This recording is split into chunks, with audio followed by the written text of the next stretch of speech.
gamay pa ni sa una ako nagyud di pagantos pagbantayan ni. Kay lisod pud di na ako pagantos pagbantayan ni kay murag maluoy pud ko sa tagyaan ni kung wala na yung mga dakboy ni at sa ako taga San Fernando ko nakaani pud ko dire kay tungod sa mangita tag mga maayon nga mabantayan nato kaning mga kwan. Pasalamat sa mga apon na sa pag-ipos nato sa mga itik kaning itik murag dako na ang amang pasalamat aning itik kay murag mga dagko na inay aning mga itik kaning mga itik kaning mga gagmay pasaon na grabe gid mga baglongon kayong mga itik ani kaning mga itik bisag asa mo agi diya gyud mi paingon bisag maunay nakawa ang akong hangod kay tungod gyud sa pagdungol gyud ang mga itik ani karon murag di na gyud dungol murag mo puyo na sila sa mga masaktan.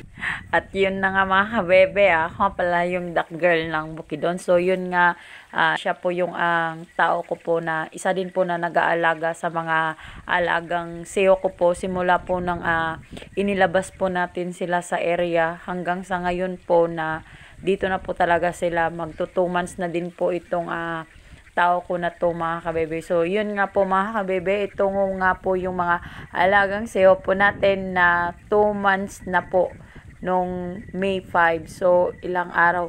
2 months at 3 days. May 3 days.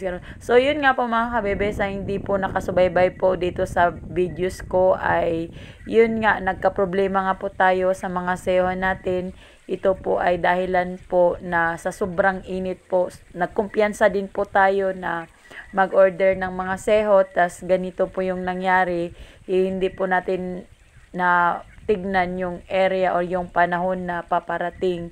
Is lagi ko pa naman sinasabi sa mga baguhan pa lang at sa mga nagsisimula pa lang na dapat po talaga kung mag-order ng mga seo is tignan number 1 yung area na paglalagyan. So ang nangyari po mga kabebe, natamaan ako noon. Natamaan tayo, nagka-problema nga po tayo dito sa mga alagang seho natin. At ito nga po yung mga alagang seho natin mga kabebe is mas lalo po talagang hindi naging uniform yung laki nila. Maliban doon mga kabebe, sa hindi pa po nakakapanood po ng videos ko simula ng day 1 hanggang sa nailabas na natin sa area, ito pong mga alagang seho ko is 2 batch po nahatid dito sa akin. Yung unang batch is inatid sa akin nasa 1,000 heads. Tapos yung second batch, 3 days po yung pagitan po ng araw ng mga alagang seo natin. So ang nangyari, mas lalo po talagang hindi naging uniform. Maliban 3 na mga kabebe, may malaki, medyo malaki, tas yung parang hindi na talaga lumaki. Pero yun nga po mga kabebe, pag ganito kasing paraan din po yung paraan natin is expect na po talaga natin yung ganitong pangyari. Yun nga lang po mga kabebe, nung nakaraan kasi na nag-alaga po tayo ng mga alagang seo ko, is hindi po ganito yung nangyari na sobrang kawawa po talaga itong mga alagang seo ko dahil nga po sa sobrang init po ng panahon. Timing po talaga na kung kailan na ilabas yung mga alagang seo ko, saka pa sobrang init, tas yung area na pinaglagyan natin is walang katubig-tubig. So ang nangyari ay ginagamitan po natin ng water pump hanggang sa dumating talaga sa point na kahit water pump ay hindi na natin magamit dahil nga po ay wala nga po tayong paglagyan ng water pump kasi nga po ay tuyo na tuyo po yung mga kanal. So yun nga po mga kabebe, nagka-problema po tayo yung mga alagang itik ko na 1 buwan mahigit nung mga nakaraang linggo, sobrang payat po talaga. Naging malnourished po talaga mga kabebe. So sobra po akong natakot kasi nga is sa isip ko nga po is baka mawala yung pinaghirapan ko, tas yung puhunan ko, lalong-lalo na at medyo marami-rami itong mga alagang seo natin, tas malaki-laki na po yung nagastos ko. So yun nga po mga kabebe, yun nga yung araw na yun ay kinuha ko nga po yung mga alagang itik ko na naging malnourished at dinala ko po yun sa bahay at doon ko po inilagaan. So ang nangyari nga, bumalik ako sa day 1 kasi nga pinapainom ko sila ng antibiotic, tas vitamins, tas pinapakain ko na naman ng feed. So medyo mas lumaki yung gasto po natin mga kabebe dahil po sa area na pinaglagyan natin. Pag ganitong pastol po talaga mga kabebe, wala naman po sanang problema. So ang nangyari lang po kasi is sobrang init po talaga. Once po talaga na mag-alaga tayo ng mga itik mga kabebe, tas ganitong pinapastol lang po talaga natin itong mga alagang itik natin, expect na po talaga natin yung worst, yung katulad po ng problema na nangyari sa akin na yun nga, sobra po talaga akong na-challenge mga kabebe nung mga nakaraang linggo. At yun nga po mga kabebe, nakikita nyo naman itong mga alagang ducklings natin. So nakikita nyo may mga medyo maliliit pa. Tapos yung iba is patubo na po talaga yung balahibo ng katawan nila. So yun nga po, sinabi ko na sa inyo simula nung nailabas natin sila sa area hanggang sa ngayon. Ngayon po mga kabebe, dito po sa area na pinaglalagyan po natin is may patubig na po tayo. Pero yun nga lang po mga kabebe, ang patubig po dito sa amin ngayon is schedule. So kailangan po natin magpatubig ng madaling araw or either gabi. So hindi po talaga madali ang pag-aalaga ng seho, lalong-lalo na at ganitong paraan po natin linalagay sa free range area. Katulad nga po nung nangyari po sa akin nung nakaraang araw, mag-iisang linggo na. Hindi ko na yun na-videohan mga kabebe, pero sobra po talaga akong nanghihinayang, sobra akong nasaktan kasi nga imagine mo yun mga kabebe, nakasurvive nga po itong mga alagang seho natin sa sobrang init. Naging kulang pa ng pagkain, naging bugwit, naging malnourished, nagkasipon. Ang dami mga nangyari sa mga alagang itik ko, itong mga seho. Ito talaga yung mga sobrang naapektuhan sa sobrang init po ng panahon. Pero hindi po sila nakaligtas mga kabebe sa nangyari. Nalason po yung mga alagang seho ko. Mga 35 heads yun. On the spot talaga yun mga kabebe. Bakit nalason? Kasi yung area na sinasabi ko sa inyo na hinihintay ko na maani is naani na siya. So ang nangyari, ang katabi nun is nagtataniman na naman ng palay. So ang nangyari, nag-stress sila. Tapos siyempre sobrang kalat po ng mga alagang seho natin.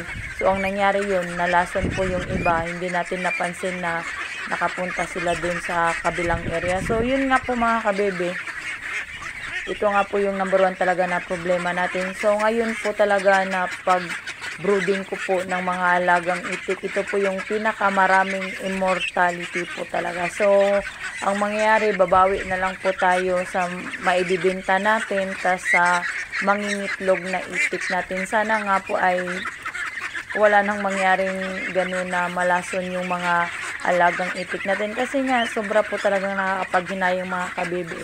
Kasi noong mga nakaraang linggo, sobrang payat nila. So, ngayon na may patubig na tayo, may patuka na tayo, at yun ang nangyari. Sobrang nakakapaghinayang po talaga. At yun nga, mga 2 months na lang din po kasi ay may bibili na nito itong mga alagang seho ko. Hinihintay na lang nila ng saktong buwan na.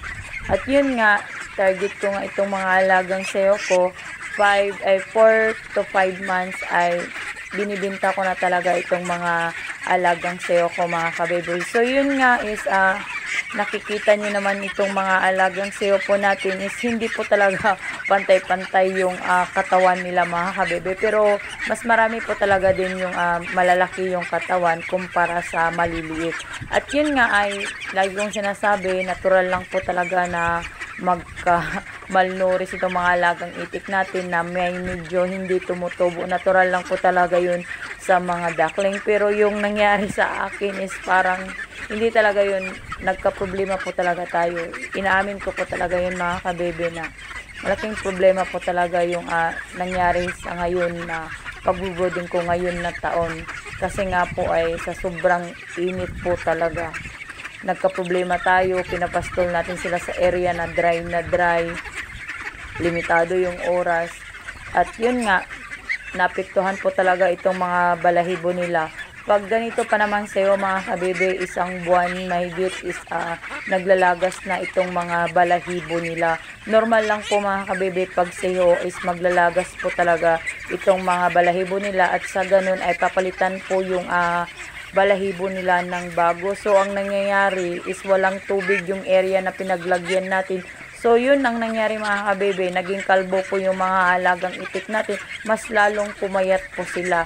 Kasi nga po is naapektuhan nga po yung pagkain nila pag ganitong kalbo na po yung katawan nila mga kabebe. Hindi na sila nakakapokus kumain kasi nga masakit nga yung katawan nila. Imbis na tutubo po yung balahibo, ang nangyayari po is nalalagyan ng putik.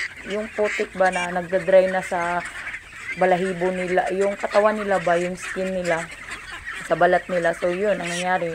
Laking problema yun. So, pag ganito talagang sa'yo, mga kabebe, madali po talagang makarecover ito sila pag ganitong linalagay talaga natin sila sa water area talaga.